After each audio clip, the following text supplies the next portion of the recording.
Welcome back to Task Force Podcast, an airsoft podcast made by the airsofters for the airsofters.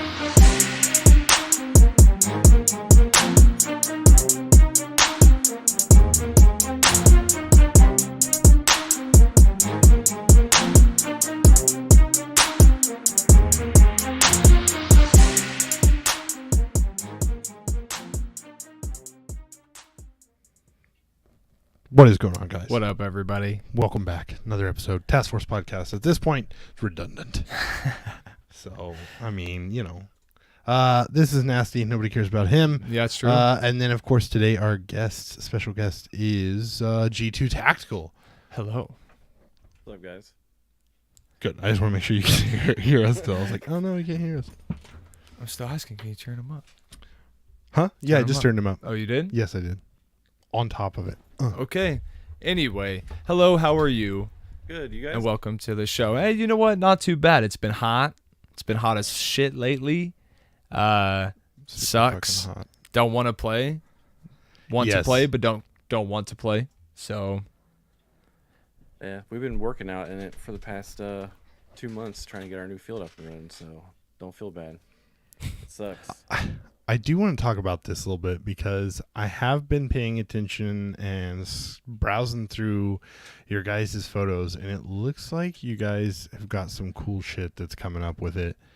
As well, I also want to hear about these events that you guys are hosting and the stuff that G2 is doing. So I think a good place to start off is a lot of our people hail from the East, West Coast Yes. that listen. We're picking up more Midwest people here every day. Let them know what G2 Tactical is about, how you guys got your start, and where you guys are actually transitioning to going towards. That's Loaded questions. That is a very loaded question. yeah. How much time you guys got? All night. At least an hour and a half. All right, so G2 Tactical started out way before I was around. A guy named Chris Collins, who we call Sarge, he started up. It was a G2 Tactical Consulting, so they would do like real firearms training stuff. And he got tired of seeing his buddies come back from the war and stuff like that and being broke and everything, because I guess jobs at the time were kind of hard to get. And so they started this up and got the ball rolling. And then ammo kind of got a bit pricey or whatever. So then they found out about airsoft, and they started up in, I think it was Michigan, and eventually came down to Ohio. Shout out Mall Cops. And then it just went from there, where they would do some tactical training stuff, and they just started their own team up. And by the time I got there, Chris had been on deployment for quite some time, and some of the other guys were kind of taking it over. And they were hosting events over at I-70 Airsoft Paintball Field in Huber Heights. And I was kind of interested in them because they told me that eventually they wanted to have their own field. They wanted to host bigger events. And there was a third thing. I think it was just they wanted to host bigger events, and they wanted their own field eventually. So I was interested in doing that kind of stuff. I had just gotten back from the military about a decade before that. But I was still going through some transitioning stuff over that time period with PTSD and all that crap. So it was a Right. form of therapy in a sense. And I still kind of hated Chris for this, but he pointed me to lead the team within like 2 months of joining. And because like our other lead, he was actually leaving. We call him Babyface. He was going into the military, and he was getting I think it was just he was in ROTC at the time, and he was leaving. And then there was, of course, the big whole team transition period from there. But during that time period, while we were at I-70, we were hosting just night ops, and it went from having about, I would like to say, at most 10 people a night op to having almost 80 people a night op Shit. in about 6 months. Yeah. So you only hosted night games? Yeah. It Wow. was from like 6 to That's- midnight. That's sick, actually. That is dope.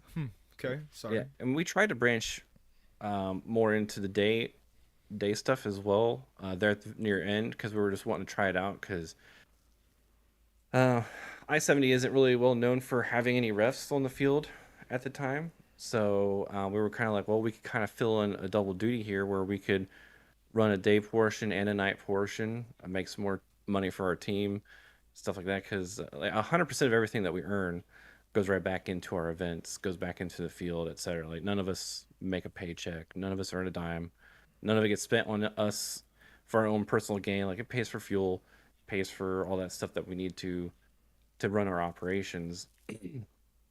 But we started doing like cookouts and stuff like that to try to attract more people to come. We include that with the event, and we started going out to other places like Devil's Playground. I forget, there was a couple others we went to as well, like OVI, and I think there was another one up north. And we were just like advertising, trying to tell people like, hey, how about you come on out to this field? We run these night ops and whatever, and eventually just paid off with all of our hard work and advertising. And then there was a big controversial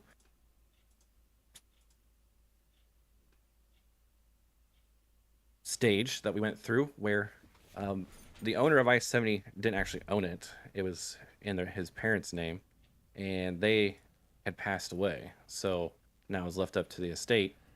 And we were kind of like, well, what's going to happen? You know, we've been trying to get some information out of him over a period of like 8 months or so. And he Right. couldn't really give us a fine detail or anything because he didn't know. The place was up for sale. I guess his sister didn't want to keep it and rent it out or anything like that. She just wanted her money, I guess, and get out.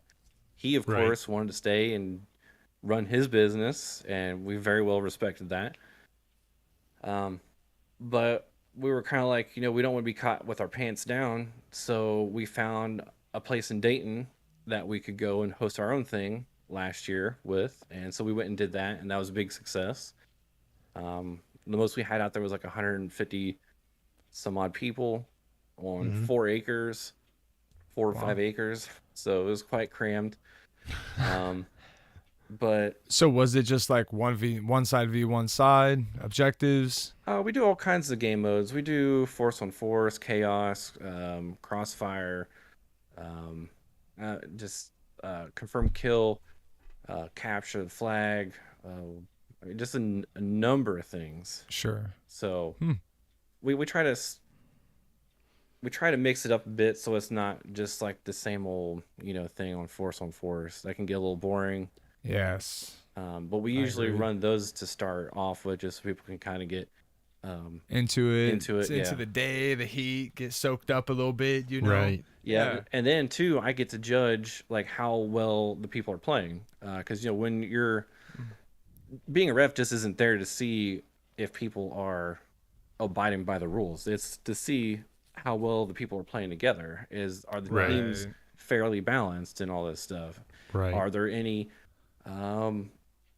bottlenecks that have been created on the field or whatever? So then you kind of like switch it up a little bit so that the players may not notice that you're doing all this stuff, but you are, so that they enjoy their time while they're there. For sure. Hell yeah. So how long have you been in airsoft? I think it's been like 4 or 5 years. 4 or 5 years. Okay. Yeah. Did you start out like everybody else, kind of this plastic Springer, or? No. Oh no, you said you started out with that the I started out with the Trident Mark II Yes. from Crytek. yeah. I did that's some right. research, and everybody was saying like that was probably like the best AEG gun to get and stuff like that because of the build quality, whatever. And I didn't quite want to jump into the HPA thing because I was like, man, carrying a tank around would be kind of It's a pain in the ass, and I don't even do it yet. It can be, but I've actually enjoyed it a lot more, and I just think it shoots more consistent. I get better range with it. You can fine tune it to make sure that you're not too far under the limits and stuff like that. So Right. I just find it more enjoyable. One tank will usually lasts me all day of gameplay because we normally go out to like mill sims and play. We haven't had much time to go out to other local fields lately. I agree with that one also. Just no time, man. Yeah, Right. we've been constantly trying to build a field for the past 2 years basically, and the Dayton Battlegrounds one, our lease ran out and they didn't want to renew it because they were going to tear down the buildings, stuff like that. And then we bought this other place in Huber Heights, and we had to go through the whole permit process, and then it got denied, unfortunately. So, but now I talked to this Hidden Spring Ranch, which Frank used to host events out there and stuff, and he announced back in April that he was just done with it and stuff. So we're taking that over and building it up and trying to get things going out there. How long do you think it'll be? Well, we open up on July 2nd. So, I mean, That's right. That's literally next week, isn't it? Yeah, next weekend. Yes. Yeah. There's tons of woodland there. So I think there's like 200 to 250 acres. He said we could use it all. Wow. But for our open plays and stuff, we got to kind of stay a little centralized so that they can, because he has ATV people out there as well. So he doesn't want us like hogging it up and ruining his other business. True. And they got certain drive-through areas through like where you're seeing all those buildings and stuff. They got 3 lanes of travel there, and unfortunately we're going to have to block off 2 of them, but they'll have that third one. He said that's fine as long as they have a way to get from the west side to the east side. He doesn't care. So and so far though, I mean, when we've been out there working and stuff, the ATV people and whatever have been very welcoming of us being there. They come and sit on our picnic tables and whatever. They've been respecting everything. So hell yeah, shout out to those people not fucking some shit up, right? You yeah, know, for real. I'm glad that they're respecting what we're trying to do, and I hope they don't feel like we're trying to take over. Right. But and then we're only going to be there every other weekend as well. So like they only have to not drive through our stuff while we're there playing, so it'll be back open again when we're not there. Good. Well, I know Caleb's in here.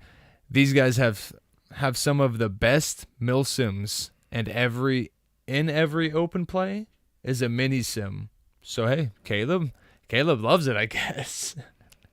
Yeah.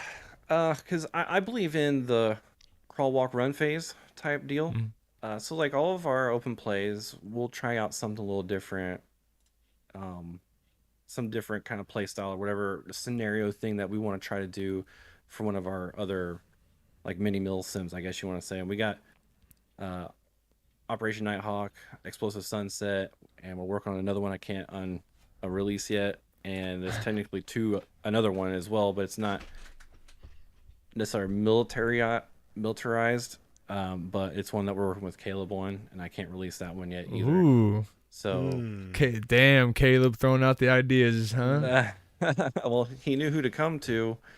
Him and I and James were working on the details for his event, and we got the patches already designed up. Wait, whoa, put the brakes on that. Wait a minute. So, what's that level in Call of Duty called? The fucking sniper level in COD 4. Oh, where it blows dude arm off? Yeah. Yeah, I don't know. I feel like Caleb's on that level. Yeah, with the ghillie suits and stuff. Just crawl in the grass. So has Caleb kept that quiet? Is this what's happening? Caleb, Caleb's listen, been dude, I thought we were homies. Like, why don't you tell me you were partnering up with somebody? He's keeping us on the DL here. Well, I think he was mentioning it on Instagram or something before that we were bringing something, and we haven't yet declassified it to the public. Okay. So. This could be interesting. Dude, I'm interested. Like, and where's this posted up at again? Sorry. It's not posted anywhere right now. It's classified. No, I mean the location. Is on our Facebook and stuff like that. Facebook, okay. And you can go to g2tac.com as well, and everything's there. Nice, G2 Tac. What's your guys' main media platform? Like, I know for us it's Instagram. So like all of our communications, like via text and stuff, we try to heavily use Discord a lot for that. James, he does a lot of our photo editing and stuff and posts that on Instagram because a lot of people enjoy that kind of stuff there. We try to share that as well on Facebook because we got a huge following on Facebook, and that's where we post all of our events and all that stuff. But our events are also posted on our website through Google Calendar. But the I think the event on Facebook's got the link to get all the details that you'll ever need. So on your upcoming one, like little event you're hosting, what is there like a charge fee? What's the charge fee? So open plays will be $25 for the day. Mm-hmm. We have a night portion, which is another 25, or if you want to play for the entire day, it's $40. Oh, that's not too bad. No, That's not too bad at all, actually. no. What did we pay at Graffiti? Is it like 25? I think so. Yeah. And Yeah, you said how big's the land? Like 200 to 250. Oh yeah, acres. no, we're planning on like 5. So it's gonna be cheap. Yeah, okay. Like, wait a minute, no. Well, so like when we're doing the open play, we'll probably be kind of restricted to like 20 acres or something. I mean, it's still Oh good. yeah, because of the guy. Okay. Yeah, it's still a because pretty the good other one. size. And when we do our major events, which we'll schedule with the owner, then we'll have full access to the entire field. I'm kind of hoping that he's okay with us using the entire field and maybe letting his ATV people play out there too or whatever. I don't know. Yeah, make him part of the event. Tell him to show up. Just give him a gun. Give Yeah, him as some they springers fucking as fly they ride by, by. he's like, Meow. That'd Yeah. be sick. Would be good. Would be hilarious. Yeah, so I would have a we hard just had laugh our about it. Operation Nighthawk. That's from like last year or whatever, and no, that was from when we were hosting at Pike County there for a while when we didn't have a field in Waverly, Ohio, and big shout out to Bobby Oliver on that one for letting us host out there while we were in transition. So he's been a big help, and I think we've helped him out a lot too. Helping him grow because I think he just started last summer as well. So it's been a good mutual friendship.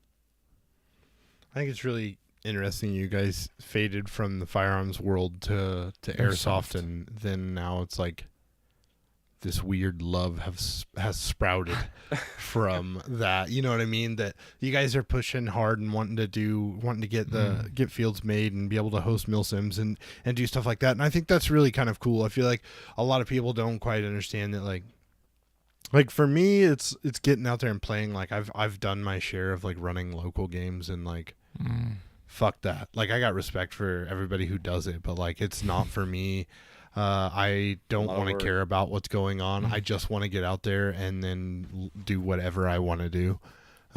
So I mean, mad respect to you guys for putting on something. And clearly when you have people who are saying like, yo, these guys put on the best events, whatever the area is, they make the best out of it. Like that to me says a lot when you've got people who will say like, dude, they take this spot that wasn't great and we had an amazing time playing in an event there. Right. And to me, that's something that it's really actually hard to do. Because the problem is like, if you don't have some glamorous AO that people are like, the only reason I'm going to go play is because the AO, I don't care who's hosting. Like, that means you actually have to be involved and you actually have to step up your game and you actually have to try to put in effort to make the game flow and be fun. So if you got people who are saying that, to me, that right there just says that if you go out there, you're going to have a good day of fun and you're actually going to enjoy your time. And that right there is hard to find, really, honestly. Yeah, one of the things we've been trying to do, because we're all about the community and helping people become better and growing. Like I've seen, friendships develop out there. I've seen new teams develop out there. We're all about it, and that's why I think it was very crucial for us to have like our cookouts and stuff out there, because that was giving time people to like mingle and associate with one another, and because everybody's just standing there in the line waiting for the food to either finish cooking or to pick up their hot dog and hamburger or whatever, and it's just a good social bonding time for people. And you always hear people like out there like, oh, nice shot and all this stuff, and before you know, I mean, people are coming together in vehicles with one another, with Right. friendships Yeah. they've designed. And I'm just like, no, that's what it's about. It's not about Sure. the money, as long as it's a little bit about the money. It's got to sustain You itself. have to have it. Yeah. Yeah. Unfortunately. You want to keep doing it. Yeah, and so like then we were trying to figure out like, well, how could we introduce this ecosystem that we're building to new people so they can see like there is a place for them. And Right. so like we were trying to do like noob days and getting people to bring out like their parents so that they could see like this isn't just a militia style thing that people come to try to show off how big their yankers are to one another. It's not Right. like that. It's actually building friendships with one another. It's learning how to communicate one-on-one with people instead of through social Right. media all the time and all this stuff, Right. And a lot of I parents, mean- they respect that too.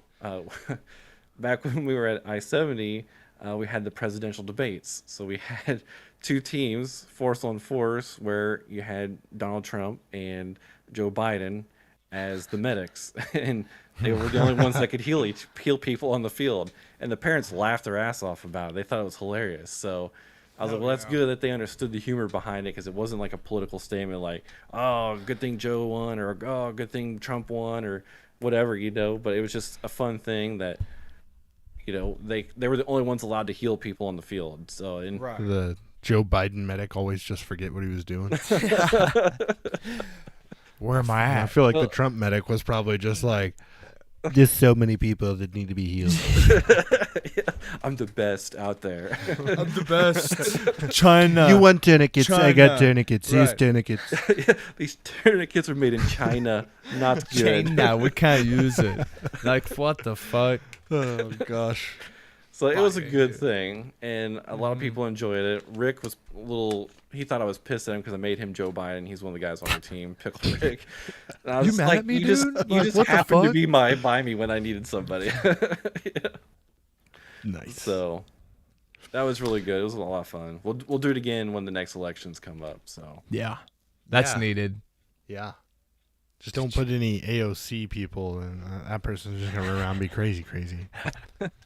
What up, Kevin? Oh man, I think that the smaller companies have got it right, in my opinion. Like when it's all about community and like But when Because does it what- start becoming about business eventually? right. Right? So when does the transition hit?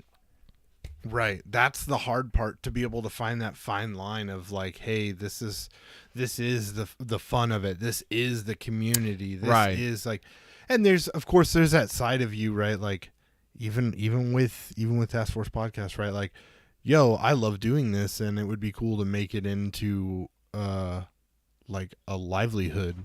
Poor Rick. But like, no, because the more you do that, the more the less I want to do it, because now it becomes a have to, It's a not job. a want to. Yeah. Right. I already work a job. I'm already Right. established at my job. So Right. and I think that's where we've been able to overcome that, where it's not necessarily like a job. It is a part of life. So Right. like eating is a part of life. Using the restroom is part of life. Taking a shower is part of life. If you can make it just a part of your life, Unless Playing you're airsoft. it's no longer a job, and you can still take care of the business side of it, because you know that the IRS is going to be there to hammer on you if you're not doing things right or whatever. You got Right. insurance that you have to deal with. Oh, There's legality fuck. stuff with the waivers and all this crap. So if you can basically live it, then that's what you're meant to do, and you're going to succeed in it, I think. Right. Yeah. No, I agree. I just, man, I the bad part to Listen, me is, we're lazy. right. The bad part. The bad part Like to I me just is, want to show up and play. I don't want none of the responsibility. Well, right. But like my problem is I look at like AMS, right? Like when we started in Oh, airsoft, fuck, dude, everyone's- AMS was actually Frosty and Claymore events, Yeah. right? This was like old Long school, time like ago. this was early 12, 2000s. 13 years ago. Yeah. Yeah, it was like 2000. I don't even know, like 2000. Fucking forever. My legs hurt. Bro. It had to have been like 09. No, 08. it was 010. It was 10. Was it 10? Yeah, I don't 2010. know. But it was Frosty Yeah. Claymore events, right? And so then like the fun we had then versus what it's like going to an event now with them It's just two fucking different It's things. different, bro. And so I hate seeing that, like, yo, this was based off of for the community and it was just out of the fun, to where then it becomes your average run of the mill AMS game where if there's problems, sorry, right. there's problems, and This is what you paid for. that sucks. Yeah, it does. Like, even with like some of the mill sims that we go to, we're not happy with them. They just seem Right. like big open plays. Yo. Yeah. And that's C. And That's what I I'm saying, freaking man. hate that, because like I'm paying $180 or more to come out for you to say force on force and find the laptop that's out there. Right. Like there's like what? Right. Like, Nah, dude, listen. You just put control positions with Right. flags and think that that's objectives, and yeah, that you just put capture the flag in there. You know? Right. So milsims have just become an escape. right. Right. So you know what's going to be my mini vacation ghost? Dude, we had Tent City going. It was awesome. Right. Right. The 2 tents, That's the awesome. lights, the whole night was cold as fuck. That's why I go to events. I don't even Right. care to play. The more camping and hanging out with friends Yeah. is to me has become what it's about. Did you guys happen to go to the 6mm event down in Tennessee? No. No. Oh, that was a shit show. We paid Was the this the Brushy Mountain? yes. Yeah, so we're pretty good friends with the dudes from Meme Team 6. And those guys went, Yeah, and oh wild. my, they were like, bro, you guys just won't even believe it. It must have been. although shout out Meme Team 6, because they did send us some of that Brushy Mountain Distillery whiskey, and it was Nice. not bad at all. Nice. So I mean, Yeah, I mean, it was just such a clusterfuck, because they gave us these free lunch tickets, and you weren't even allowed to redeem them for lunch. You had to wait till dinner time to get them. And then, like, before, they asked everybody like what size T-shirt through email before you got there. So I sent in mine along with all the other guys and stuff, because I think I had pre-purchased like most of the team's tickets, and then they didn't even have the shirt sizes left over because they were just handing them out to anybody. I was like, so what was the point of asking us what shirt size we have? If you were just going to hand them out anyways. You paid for their advertising. Yeah, no Right. kidding. That's all it Right. was. And so like I ended up getting like a medium shirt, and I'm a fucking XL dude, you know, like come on. Hard. Trust me. And- right. I'm over here fat. I'm over here like, yo, I need 3 more of those extras. Yeah. And then on top of that, we only got to play for 3 hours out of the entire like 2 days that we were there, because like the first day was just 3 hours, and then by that time we're just like, screw this, because they were trying to tell black team which side to fight for. So like 1 minute you're fighting with the black team, and next thing you know, Yeah. they're shooting at you, and the dude's standing right next to you. You're like, what? Like, Right.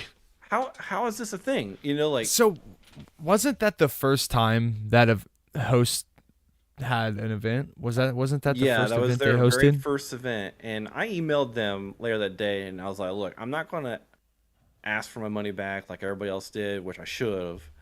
But like, if you guys want to team up and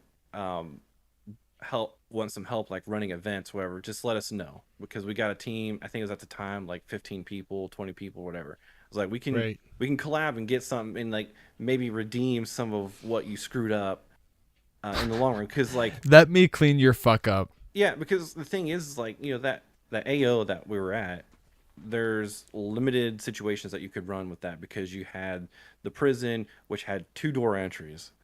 So it's like, yeah, you don't want all 3 people fighting outside trying to get into this area, because it's going to end up just like what happened. It's a stalemate between whoever's inside and whoever's outside. There's only 2 doors. Everybody's just throwing grenades and shooting grenades at one another, and then like nobody does anything, because Right. you're just sitting there for hours, nothing happening. And I was like, we could have created something else where like maybe we had to negotiate terms with the black team or whatever it was to help us break in, or some kind of infiltration type deal or whatever. But then like they wouldn't even let you shoot over the walls on the sides and stuff like that to kill people on the inside. And I'm like, so you've left us with no other option to shoot through these 2 little doorways. Like, this is stupid. Right. And so like, yeah, I mean, like you guys said, like most of the time going down to these events is just to be with your friends and go out to eat, go Right. camping, whatever. Like that's the best part of it, because like the rest is just kind of a crapshoot in a way. It is, man. Like no milsim I've gone to can stay consistent in what they want. Right? Yeah. So you're going to get this list of things. You're on this team. You're going to do this and you're going to do that. And just to keep it fluid, just like any other milsim, things change, Right. pace change, whatever. And then it turns into everybody's just doing whatever the fuck they want. Right. You got the guys who are trying to be real over there, the guys in the middle that are like, I'm kind of trying to be cool, tactical, but I'm just Right. playing. And then you got guys like me like, fuck you. Right. I'm going this way. Right. Because nothing's happening over there. Nothing's going on here.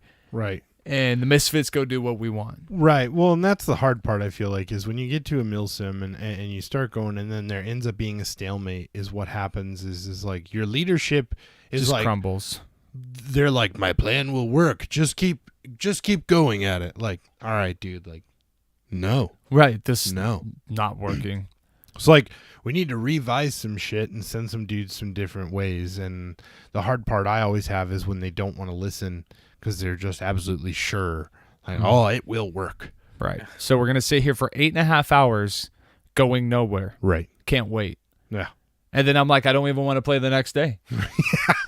I just rather either leave, start the 9-hour trip, Or the game's supposed to start at 10 a.m. and then they're like, oh, well, hey, actually, we're pushing it to 11. And then 11 turns into noon. And then noon turns into 1. and then you have an hour of play. And then you're like, woo. Can't wait to fucking hate my life all the way home for this, So, I mean, as long as you Right. guys aren't hosting events that happen like this, these are This is worst true. case scenarios. These Yeah, are true things, though. right. That's the sad reality, right? Like, dude, like we paid money to go to Southern Front, right? And then we get to Southern Front. Saturday's not terrible, but everybody who's like, oh, I'm going to show up on Saturday, dragging their fucking feet. We got to wait for them. So late start Yeah. there. So then you're like, oh, awesome. We're supposed to start at 10. We started at 1 on Saturday. I just lost Right. out on some of my money, essentially. Whatever. You go, you start playing. At first, you got the whole new AO stuff going on. You're like, it's cool. Yeah, the honeymoon phase Right. stops quick. Right. And with then new fields. like you want to play a little bit of the whole field. Yep. And then Sunday you're like, all right, cool, we're going to wake up. We all know the layout of the field now. We all know the best places. We all know all the shit we need to go to. And then Sunday rolls around and they're like, yo, like, I don't care, bro. If Tan Team's got 20 people who are ready, put them 20 people out there and tell them, sorry, everybody else sucks ass. Yeah. You're going to need to get out there and hold the line because everybody else isn't ready. Right. And you should just have a hard start. And it might make the game flow a little funky, sure, but, like these people, they pay money, dude. And so when they think about pushing back and they make that okay, to me, that's what's the craziness is. And that kind of the draw of a 40-hour milsim for me because it's nonstop. Doesn't matter. You want to go take a nap, you go take a nap, but those dudes are going to die because of you. Yeah, and there's one other thing too, like, we got usually like 5 admins on the field, and like we went to, I think it was Milsim West, down in Perry, Georgia, not too long ago. And the green team cheated so badly they even had their vehicles taken away from them. So they weren't allowed to use them for transport. But the problem is that they had playing admins. So like they had admins on the green team. I'm like, how is it you guys can screw up so bad that you have your own people on the green team and yet they were cheating so badly they still got their vehicles taken away? Like, maybe you shouldn't have your admins playing so they can actually keep an eye on the field, because like I guess they had like one guy that was like traveling around trying to take care of admin issues, and I'm like, you got 17 dudes over here on green that are playing with windows when they're not supposed to. It's against the rules. They're opening and closing it so you can't shoot them. They had the guy in the U-Haul drop them off behind enemy lines when they're not supposed to, and all this other crap. I'm just like, dude, this is a nightmare, and we paid $250 to be here for this. Right. And they even put in dude. What I heard in their announcement, that they put that Tan Team played so well by the rules that we still lost because we didn't cheat enough like the green team. So the green team still ended up winning because they were cheating so much.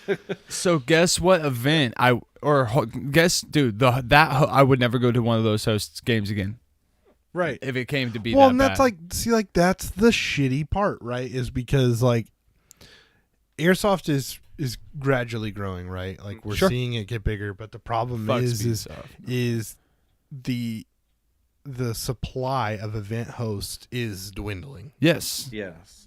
It's becoming more of a pain. And so your variety Is of small. games is small. Yeah. So it's either you embrace the suck that you know you're just going to have, or you bounce to all the good little milsims around the, Well, country. Look, man, it's like shopping at Walmart. You know Yeah. you're going to go and you're going to do half the shit yourself. You're going to Yep. check yourself out. You're not going to get a discount. And at the Yeah. end of the day, you're going to leave and you're still going to be disappointed with the products you got.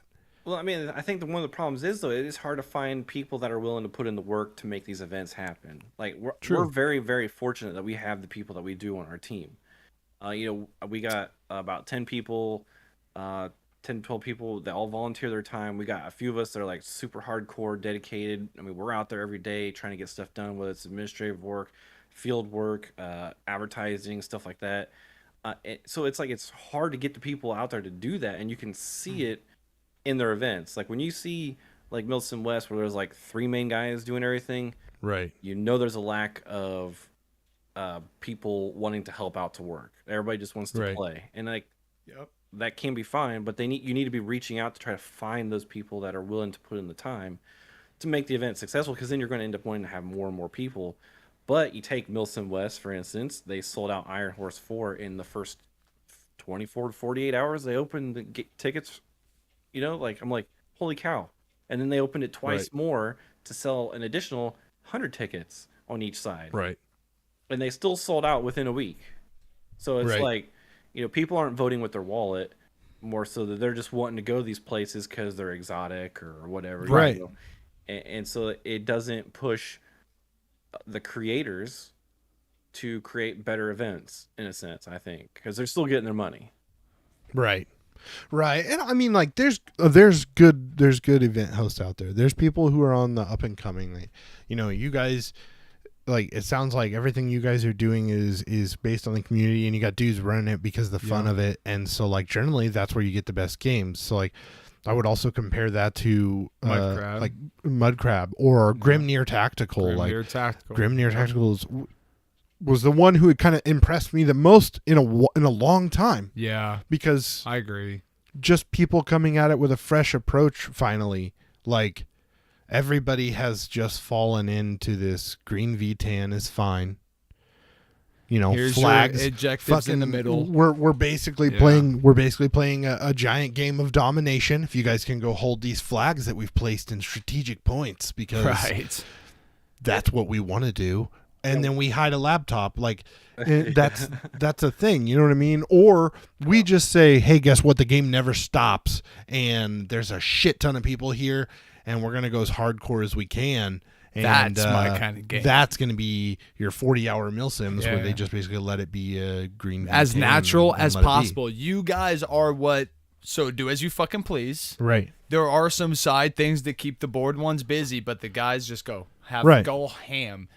Waste all your ammo. But, like, the problem is even like he was saying, then you still have the shitty situations in there because that's forever. There's no real, like, discipline behind the game, and that is the hard part, right? That's the hard part as an event host, is to get people to follow your game plan without them realizing they're following your game plan to have the flow of the game. Yeah. Hardest part. And I think that we're doing really well in Ohio, at least. I'm starting to see other fields step up their game. Like, you got MK Airsoft Den. They're stepping up their game on stuff. Airsoft Den said they saw how we were treating it more like a business rather than just a bunch of dudes out in the backyard playing. So, like, they're stepping up their game. They're getting armbands with their logos and stuff on it. And we just went and got armbands with our logos on it. We were buying armbands from Valken and stuff like that. We were doing a confirm kill. We 3D printed these little dog tags, I guess. That's badass, actually. And that is super cool. The objective was that you would have 2 of them in your pocket. and somebody would kill you. You had to wait there for 5 minutes, and hopefully that team could push up and search you and take one of your dog tags. And if you lost both of them, you were out of the game for good, or somebody else could share one with you.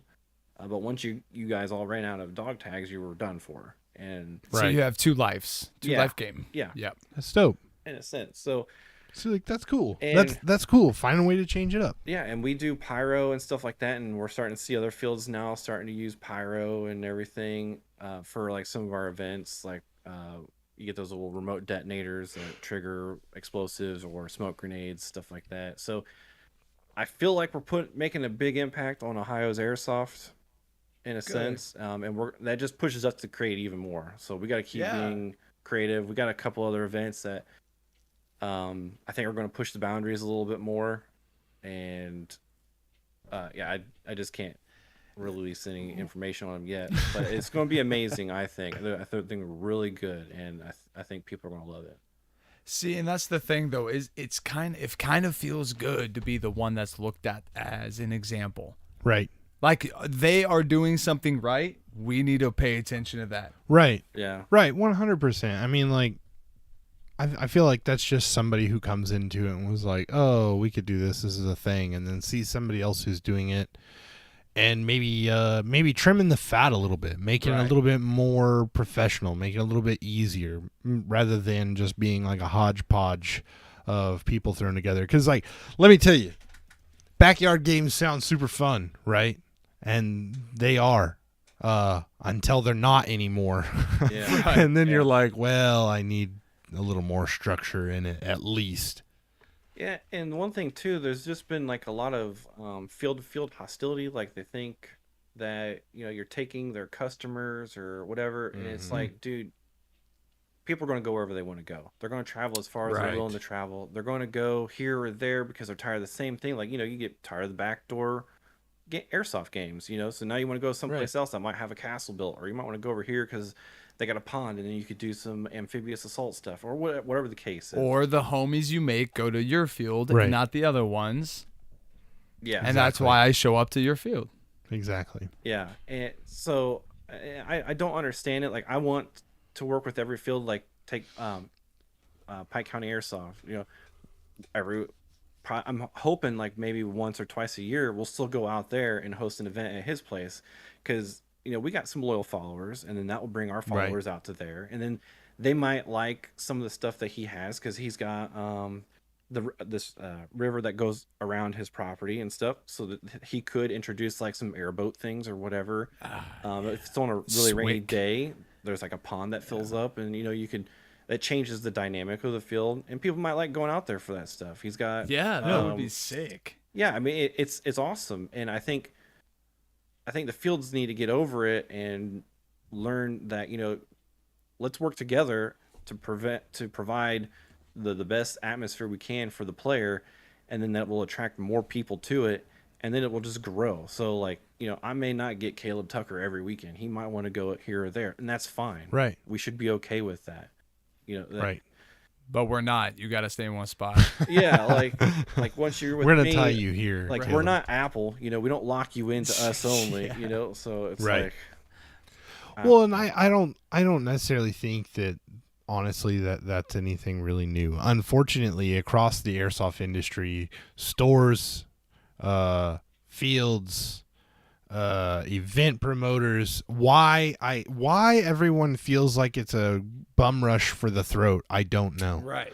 But like I've had people think that was a thing between like us and ASAP podcast, right? Like, Oh, dude, that was dumb. I think bro. it's so funny because like I have talked to those guys a lot. Our last Like, event, we played with one. right? We played with Cole. And, Cole, yeah. Like, Yeah. I don't know where that weird beef, who started that, who Right. thought we had beef, but there was no beef. Right. Like it's so weird to Yeah. see that that's something in airsoft, because like Fields, And if we did, I'd have Fields beat Cole's think- ass. Fields think that you're gonna steal their people, but realistically, in my opinion, what you should be looking at is why. Why would they be stealing your people? What Or are they doing just better than offering I am? something that you're not? Right. yeah, each And field has what can you do to offset it? each field has a different flow to it, a different Right. play style, a different everything. So it's not. And some people will prefer your field over someone else's. That's just how it is. And the only thing you could do is try to put on some different events that would attract them for that event, or whatever the case, that would make them willing to leave that field for that day. But that's only for that day. They're going to come back the next day or whatever Right. it is. So I don't get it myself. I don't feel like anybody's competition to us. I don't feel like we're competition to them. I don't. Right. Keep it humble, and that will go farther for you than anything, dude. Dude, the guy you need to talk to bounce some ideas off of and get some crazy weird ideas, need to hit up our friend Caber. Caber, we just did an episode with him a couple of weeks ago now at this point. Gaber runs a field out in California. Oh, that crazy motherfucker, Always dude. is, kind of doing the exact type of thing you are doing, right? Like, wants to help improve airsoft in the local area. Right. Not even, doesn't care about the whole, this field thinks that whatever. Like, right, he doesn't give a he's fuck. going and helping these other fields come up with ideas how to improve themselves. Exactly. Right? Like, that's great. Like, my man's is out here trying to improve the business side of things for everybody and also grow the airsoft scene in the area. And I think if somebody has that approach in their area, they're gonna flourish, right? They Because really no one are. else has that. Right. Nobody else No has one it. else They has want that. theirs and don't go anywhere else. If Right. you go somewhere else, fuck you, you're not loyal. Yeah, and I if you're don't willing like to that. share with each other, more people are going to be willing to share with you too. Like, if Right. you got questions, like, because we don't know everything. We're all experimenting. We're all trying Yep. things. We're learning as we go. But we don't have to suffer the same fate as someone else who's already tried it. So, like, if I want to know how to do X, Y, or Z, I might talk to this Cabe guy or whatever and be like, hey, I Yeah. was thinking of this stuff here. What do you think about that? It looked like you tried to do something similar. What kind of pitfalls did you find or whatever? Yeah, and then they can help you out. And then you're that much further ahead. You're like months Right. ahead from what you would have had to have done trial and error on. So Right. it's a full circle. It comes around. Like, we helped Pike County out. We gave them, like, when we stopped running at the other Dayton Battlegrounds field, we gave them a lot of our tires and stuff and helped set things up. And we showed him some different play styles, because he didn't play airsoft. He just had this Right. property and he thought it would be awesome to do that there with his kayaking business and stuff. And so, like, we helped him out a little bit there, and it helped him flourish. And in return, he's hosting an event. It was tomorrow. Yeah, it's tomorrow, and he's going to raffle off 5 free tickets for our event. So Wow. Nice. yeah, I mean, that's how it works. You help each other out, and Right. everything just grows. Right. No, I mean, that's how we kind of do it here, right? Like, we've got 2 fields, and they're, granted, the games are generally put on by about the same dudes who run most of the airsoft stuff, but it's also getting spread up evenly, because then you can say, hey, I want to go play airsoft this weekend. Well, there's not an event at this field, but there is an event at this field if you want to go there and play. It's going to be the same group. They of usually dudes, offset basically, each you know? other. Right, exactly. offset And so, each like, other. you get a little bit of that baseline. Of course, everybody ends up developing their personal preferences, and there's nothing wrong with that. But, like, you got to give it a chance, because you don't even know, right? Like, for us, I thought graffiti was actually pretty fun. Yeah. But the more I've played Edge, the more I have come to like, not only one, that it's close, but 2, It's actually not that bad. it also has some kind of cool feels. Yeah. Like, it's got some cool layouts. and I It's was got some always stuff that's against it for interesting. some reason. Right. Frog Holler was the place. though. Right. And Yeah. like, I mean, like, to me, nothing will top it, but No. like, it's that type of thing, and being able to have a community, an airsoft community, not an airsoft fields, right? That's the difference. Hey, Caleb wants to know what's a G2. Yeah, I saw the chat there. I'm just going to ban him from the field.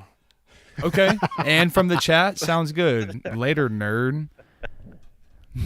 It was actually a shorter version of the G3. Well, in the military, there's G1 through 5, I think it is, and they all represent different things. So G2 represents military intelligence, so that's why we're that.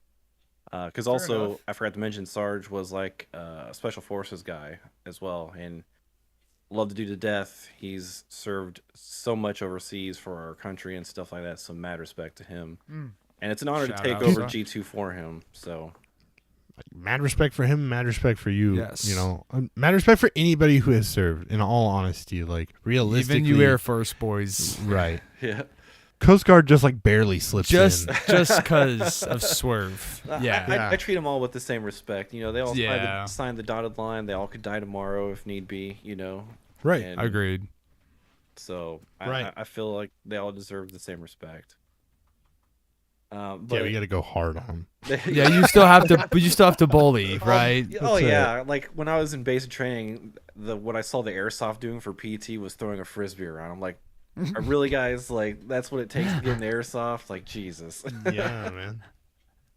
Right. Like, there's, I don't know. There's just a certain vibe that you really have to create with your community, and it is a very fragile thing, and that's the one thing that I feel like a lot of people don't notice, right? Is like the moment you stop participating in, hey, this is for the community, then that's when it goes back to, Dude, it just you're an sinks. individual business, Yeah. they're an individual business, let's battle for the dollars. So and this it is just what it becomes needs toxic. to be. Instead of fighting for the dollar, it needs to be equal in both parts. For the community, but for good business.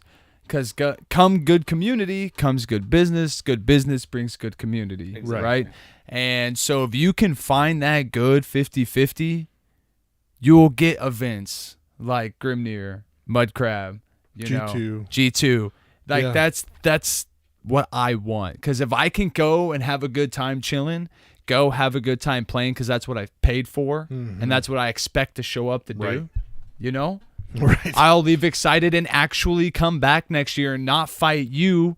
Like, dude, do we really need to drive all the way out there? Right. Dude, come on, it's an event. But like, Right. But if I had a good time at G2, I'm gonna be like, shit, buy me some tickets. Right. Let's pack the truck Right. and let's go. You Right. know? So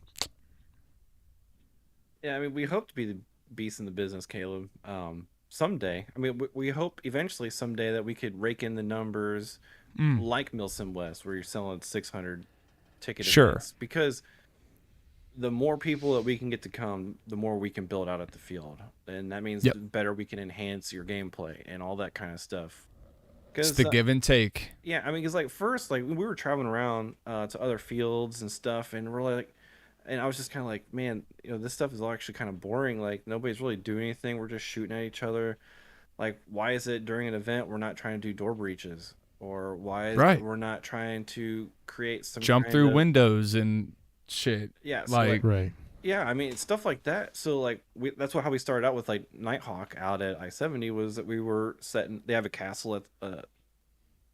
I guess you can call it a castle, but there was like a doorway that's there, and we would have it where people would blow up the doorway with some black powder that we made up, and then they would storm in and kill all of our guys that were inside. You know, like be a total badass, go blow this shit up, go in there, kill a bunch of people, kill that motherfucker and be dude. done with it. Yeah. You know, and then Yeah. then we had Dayton Battlegrounds, where now we turned the Nighthawk portion into a tier 1 event, which was only $10.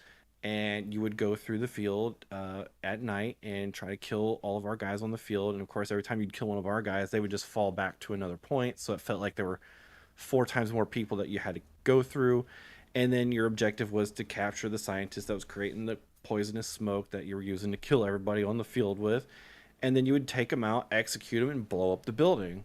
Yeah, and you dude. literally set up explosives so that you could blow up the building. And people fucking loved it. And you probably check out our YouTube page, and you'll see some of the videos on there. And like after one of the events, everybody was like shooting their guns up in the air, like they were Middle Eastern or something like that. It's hilarious. And, No, sorry. and that event as well, though, is designed to test people on their skill level, but also let them win, so that they can have that badass experience, and then blow up the building. And that's the ultimate thing right there. You know, I would be fucking hype if I knew I could like build my own little C4 situation, bust down a door, execute dude in public square, and then blow the building up, that'd be sick. Yeah, I mean, That'd be wild. and it doesn't always work out as planned, but Sure. I'd say like 90% of the time it does, because we try very hard to command and control. All of our guys are on radios, and we tell them to either pick up the pace a little bit or let fall behind because they're not, they're having a hard time or whatever. Because there's a lot of non-milsimmer people that come out to play, so they don't have Guaranteed, that skill level, I would say. But then also you got like Explosive Sunset, where you have to call in the EOD, and they have to come in and blow up an area so you can take it over, and that becomes your spawn point, etc. Like there's a level of complexity there that forces you to communicate and work with one another, and then you can capture those points. It's not just go there, capture that flag, now you're done. Yeah. It's like there's a whole chain of command process you have to go through to give you a different experience. Right. And see, that would be nice to see. But it feels like that's a rare thing to pull off. Like if you can pull off a true chain of command situation like that, you have, I think in my eyes, kind of succeeded. Not many events can do that very well. Yeah. And I bet you it's real hard to do though with like 600 people. Like that's gotta be chaos. Right. It's got to be chaotic. Some dude on the mic yelling and screaming COD call outs, and then you got boss man over here trying to call in fucking fire, and it's just like 600 people, and then you have CO up top. Like what the fuck? Yeah. This is fucked. You get 150 people on a team, and all of a sudden, and to be no honest one with you, knows how to use comms at all. Yeah, and that's why I'm actually kind of glad that we have the size of teams that we do have. In order for us to want to even have 600 players, I'd really have to sit down and think about it and see how we can prevent certain, groups of people who want to just run around and cause chaos from doing so.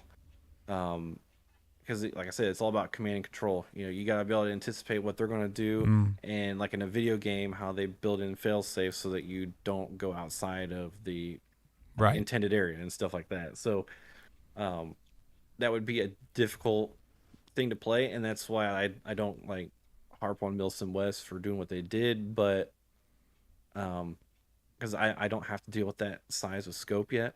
Yeah. But that time will come, man. It'd be awesome. That time will come where you're going to have to house 700 people one day, and you're like, what the fuck? Like, what? Yeah. I was not expecting this. Yeah, I couldn't imagine. I remember playing at Blind Fury, which was one of Frank's milsims here in Ohio at Hidden Spring Ranch, and I could have sworn there were probably about 300 people there, and they did pretty good at that, command and controlling stuff. I don't think they command and controlled, but they gave enough objectives that it kept everybody busy, and for the most part, like everybody kind of stuck to that to get them. So that was really fortunate. I guess maybe the area, maybe the people, types of people that come and play. Maybe there's a difference in the mentality of those who are willing to pay $250 versus those that are only willing to pay $40. I don't know yet. So there's a lot of analysis I have to do yet on that. I would say if I'm willing to spend $250, I'm coming correct. I'm coming to play my role. I'm coming kit-wise, gun-wise, the whole nine. Right. 2 is staff. If your staffs walk around smiling, genuine people, talking, and not just walk by you, what up? Buy this. Right. And I'm like, no, fuck you, and instantly ruin the vibe. Right. So, like, I don't know. I wanna show up to an event, and everybody's just like, oh, my God, what's going on? Right. And I don't want just some steel brick wall. Are you going to buy this? If not, get the fuck out of my face. Right. Yeah. Right. To me, it's very much like it still has customer service in it, right? Like it still has to be you have to be a thing. customer experience, yes. Like, yeah, if it's not a customer experience, then people aren't. Because I've taken the chance online to buy a ticket to something I've never done before, hoping you're not a bunch of fucking assholes. Right. Yeah. And run just some shit. You pick the team that's already going to win, whether the other team's magically pulling it out, right. It's fucked. Yeah, so we have one event that we haven't declassified yet. And we were thinking about having like little workshops the day before, like on a Friday, so we could teach people the flow of the game, certain tools they're going to have to use, teach them So how like to a use briefing, like yeah. invasion briefing. Yeah, in a sense, because then those that show up early enough to do that, then they'll be the ones that get to do those things, Right. Whereas, because then I can't trust that some dude who just showed up that Saturday morning, who just chronoed and then showed up to safety briefing and is out there playing, knows what they're doing. They didn't go Right. through That's the smart. training.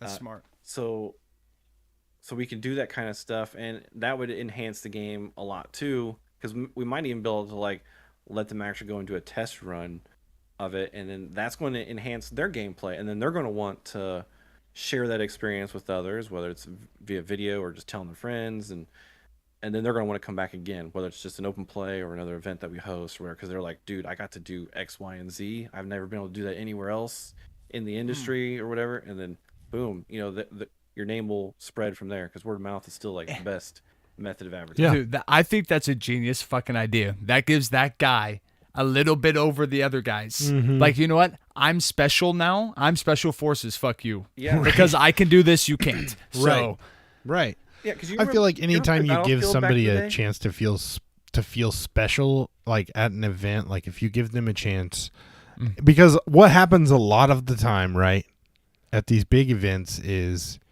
you can be given the chance to be special for the right amount of money. right. And not just because, you maybe showed up a little earlier. Right. If you showed up and said oh, hey, look at me, I'm here to take care of business, and I Right. got here early and I'm prepared, and somebody's like, hey, guess what? You showed up early, y'all get trained on this, and then now, because we've trained you on it, we expect you to be the ones to drive it and use it properly. Right. Dude, you just empowered that dude. You to gave make the that game man fucking God awesome. mode, bro. Right. Yeah, And his exactly. buddies. we may not have been able to do it to everybody, but you don't Right. have to do it for everybody. Right. And the next time those other people that got to see that guy or girl do that thing, they're gonna be like, well, shit, maybe next time I'll show up on that Right. Friday or whatever and go through this class, and then I'll get to do that. And then that's how you build OG players. Yeah. Right. You know why? Because, man, I ran this at the beginning with him. It was golden. 5 events later, maybe the 5th story of that whatever, you can be like, yeah, I'm OG at this shit. Right. They'd be like, that's nasty. We can trust that guy. That's Snake, That Yeah. would be a bad choice. Motherfucker, you trust me Sometimes. all the time. I trust you, but I also, in my head, have a predetermined outcome of what's probably going to happen. Damn. I feel like I don't know if it's necessarily trust as much as it's like I just know what will happen. And so then it's like, this is probably what he's going to do. So at least I know. That could be taken so many ways. Yeah. Maybe it's trust. I don't know. No, you just need the crazy white boy on your side. Oh yeah. So like, have you guys ever played Battlefield 2? Yes. Back in the day? Okay, so you had like the commander role, and he was able to drop supplies and stuff. Yeah. Yes. And then you could have your special forces group, and they could go out and take out satellite towers or whatever the case is, so that team would lose their ability to communicate or drop supplies or whatever. Right. That's the kind of crap we're looking forward to doing sometime That's down sick. the future, because that's why aren't people doing this? Is my question. Right. And it kind of boggles my mind, because they've had plenty of time to do it. They've had the resources to do it, because I know exactly how much these fields are making, all this stuff. And it's like, dude, you have prime opportunity to be better, at least than anybody in the state.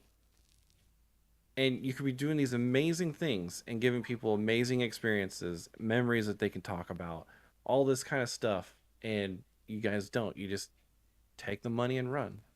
But why change if it works? Right. That's how these other people see it. Why the change? options are so limited, people will come to me. Right. So why change? Why need to improve? That's the unfortunate side of That's Airsoft. the truth. Now, if the people will come out and be the change themselves, Right. Yeah. that's what's going to make it successful. And then you know what? I'm not. This is hard to say, but someone needs to say it. I'll say it. Eventually, your style and your change becomes the normal. Yes. Because you've grown so big. You've done it for so long. You're on your 9th year. You're Claymore, and then now everybody and everybody else. Right. So now you become that premium. You are now the premium guy. Right. And then now everybody else will be like, oh, fuck these guys, but they don't know where you started, Right. And Right. that's where you got to play that 50-50 game, man. Yep. And I it's know, been a man. long, rough road for me and the guys on the team. Even my wife, she's been back in this whole thing. She ended up joining the team as well. So I mean, it's been a long, rough road. I mean, it's still very rough right now. Yeah. And I expect it to probably be for at least another couple of years. For sure. I'm hoping that this is the last field that we have to fix up, and that we can keep and maintain, so that we can move beyond the building phase. And Right. that's when I think we're really going to blossom. Well, I hope to see it happen. I hope it does happen. And we need to stay linked up because I think that's a trip that can be made. 100%. I also want to get you in contact with Caber because I feel like, if nothing else, just meet each other. yeah, you guys, I feel like you two would be able to have some pretty good conversations, bounce things off of each other, and he can give you some kind of unique ideas too, just from the way you're talking, man, and everything you're talking about doing. I feel like you and Caber would be seeing pretty eye to eye on that. Oh yeah, kind of approach. I would highly encourage you to go back, check out the episodes with Caber. Oh, there's a little joiner there. But yeah, if you go back, check out the episode with Caber, listen to what he has to say a little bit. If you really want to talk to him, man, I would more than encourage you to reach out to him, or even just hit me up and I'll get you in contact with him, because you guys could have some bomb ideas come out together. So yeah, shoot me his info. I'll definitely get in touch. Yeah, for sure. I'll do that. And dude, and also I want to say again, thank you for coming on here and talking. I'm super excited to see what you guys bring with the new field. I hope everything goes well. I hope the little bit of a community that we have here will kind of help push it a little bit and help get you guys out there.